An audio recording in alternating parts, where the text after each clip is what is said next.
Hello friends, आज आपण शेपूची भाजी बनवणार आहोत. तर शेपूच्या भाजीचे फायदे तर तुम्हाला माहीतच असतील. हॉर्मोन बॅलन्स करण्यासाठी, कॅल्शियमसाठी, जे बॉडीतले आपल्या टॉक्सिन्स आहेत ते रिमूव्ह करण्यासाठी शेपूच्या भाजीचा फायदा खूप होतो. तर चला पटकन आपण बनवूया. मी लसूण सोलून घेतलेला आहे, 5-6 मिरच्या बारीक चिरून घेतलेल्या आहेत, 2 कुड्या लसूण घेतलेल्या आहेत, शेंगदाण्याचा कूट आणि मटकीची डाळ भिजत ठेवलेले एका वाटीत. आता तोपर्यंत लसूण ठेचून घेतलेला आहे मी पेल्याने. लसूण ठेचल्यामुळे त्याची चव एक छान अशी उतरते भाजीमध्ये. तोपर्यंत आपण आता शेपूची भाजी बारीक चिरून घेणार आहोत.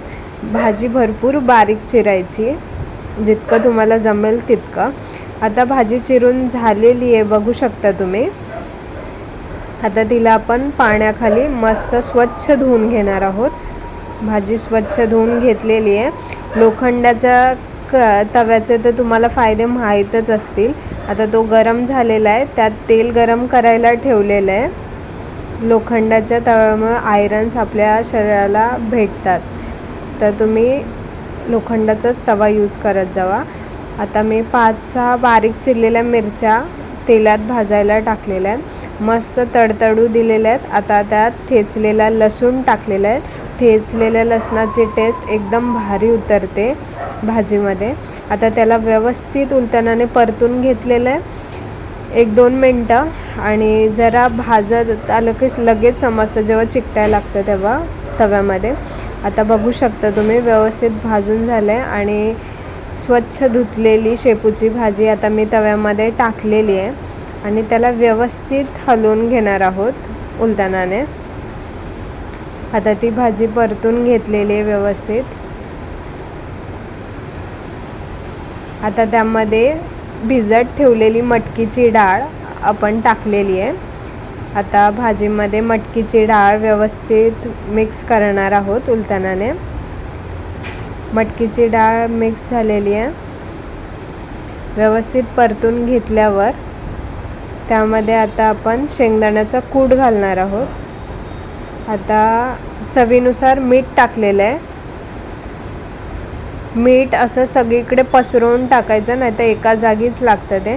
आता शेंगदाण्याचा कूट टाकलेला आहे. शेंगदाण्याचा कूट पण प्रमाणात टाकायचा. शेंगदाण्याच्या कूटाने ॲसिडिटी होते.